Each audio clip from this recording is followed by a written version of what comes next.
Venezia diventa meno complicata e più sicura.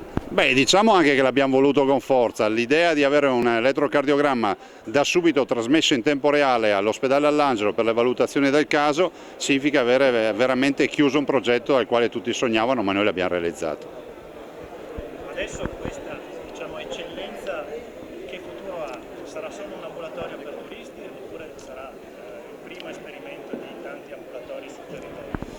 Sarà un modello che verrà replicato, sarà l'occasione per garantire ai turisti la massima cura per la loro salute, ma sarà anche un grande elemento di comunicazione internazionale. Da noi le vacanze sono sicure, ma sicure fino in fondo. Già da Piazza San Marco un presidio con un pronto soccorso in grado di intervenire in tempo reale. Presidente, molti stanno protestando i lavoratori dell'ospedale di Piave di Sacco. Lei prima ha detto, avete scritto tante polemiche sul nuovo piano sociosanitario, cosa dire a queste persone che stanno protestando?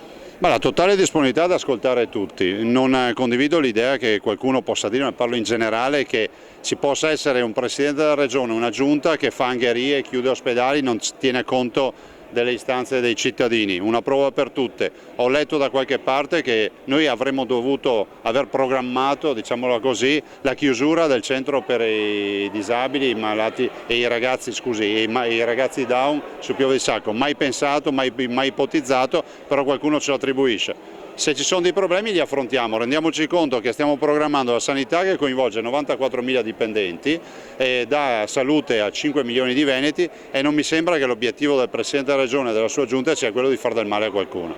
E rispetto alla grande sfida che inizierà dal 1° di settembre, lunedì, mercoledì, sabato e domenica dalle 8 di sera a mezzanotte, ospedali aperti in tutto il Veneto per le grandi diagnosi, quindi le TAC, le risonanze, le mammografie e molto altro ancora. Quindi l'occasione è andare incontro ai cittadini pensando che invece di acquistare ancora più attrezzatura vale la pena di fare lavorare di più quella che abbiamo. Cosa pensa del caso di Padova con quel provvedimento piuttosto severo adottato dalla magistratura a carico del macellaio che ha sparato al ladro?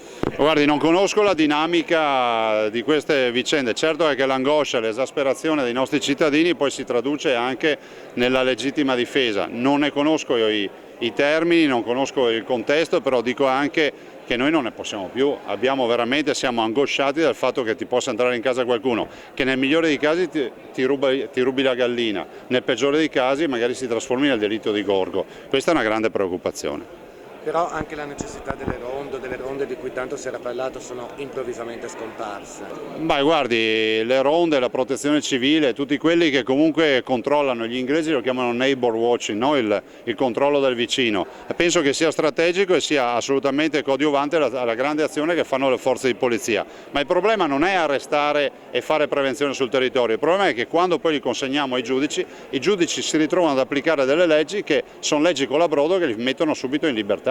Questo è il grosso problema, che non è un problema che creano i magistrati, voglio essere chiaro, o le forze dell'ordine, ma il Parlamento deve legiferare in maniera severa nei confronti di questa gente. Torniamo sempre all'origine, i politici che stanno a Roma, in effetti. Beh, a me sembra che il Parlamento abbia come senso di esistere quello di far leggi per risolvere i problemi cittadini. Io da parte mia, quando ho avuto questa competenza, questa responsabilità, l'ho fatto e tutti se lo ricordano.